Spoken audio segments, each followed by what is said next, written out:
اگلا سوال ہے سورہ حامیم السجدہ کی آیات نمبر 10 اور 11 کے تحت زمین کی پیدائش آسمانوں سے پہلے ہوئی، جبکہ سورۃ النازعات کی آیت نمبر 30 ہے والارض بعد ذلك ضحاها،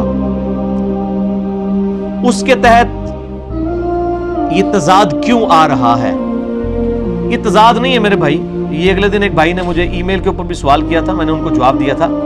سورہ حامیم السجدہ میں اللہ تعالیٰ نے یہ فرمایا کہ ہم نے آیت نمبر 10 اور 11 میں جو پچھلے درس میں ہماری گزر چکی ہیں کہ ہم نے زمین و آسمان کی پیدائش کا وہ جو 6 دن کا قرآن پاک میں جگہ جگہ آتا ہے نا، ہم نے زمین و آسمان کو فی ستۃ ایام 6 دنوں میں پیدا کیا، اس کا بریک اپ سورہ حامیم السجدہ سورہ فصیلت میں آیت نمبر 10 اور 11 میں ہے کہ 2 دن کے اندر ہم نے زمین پیدا کی، اگلے 2 دن کے اندر زمین میں اسباب رکھے، یہ 4 دن ہوئے، اور اس کے بعد اگلے 2 دن کے اندر ہم نے 7 آسمان بنائے۔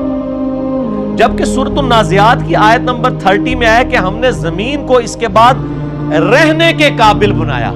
زمین کی پیدائش کا ذکر نہیں ہے یہاں پہ، پیدا پہلے ہی ہو چکی تھی، ظاہر ہمیں بھی سائنٹیفکلی پتا ہے کہ بعد میں وہ ٹھنڈی ہوئی، پھر آہستہ آہستہ بارش ہوئی، پھر اس سے سبزہ ہوگا۔ رہنے کے قابل جو ہے وہ آسمانوں کی پیدائش کے بعد بنایا گیا، اسے پیدائش اور اسباب اس میں پہلے رکھ دیے گئے تھے، لہٰذا دونوں چیزوں میں کوئی تضاد موجود نہیں ہے۔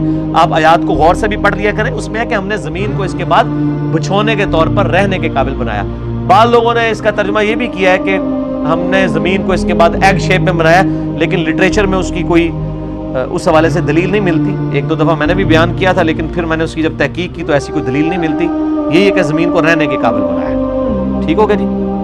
اور اسی میں بتا دوں، بعض لوگ کہتے ہیں جی وہ زمین فلیٹ ہے، قرآن میں ہم نے زمین کو بچھونا بنایا۔ بچھونا اس معنوں میں کہا جاتا ہے زمین کو کہ زمین سٹیبل ہے، کیونکہ ہر سیکنڈ میں 2 زلزلے آ رہے ہیں، ان کا میگنیچیوڈ زیادہ نہیں ہے، ورنہ زمین پہ کوئی رک نہ سکے۔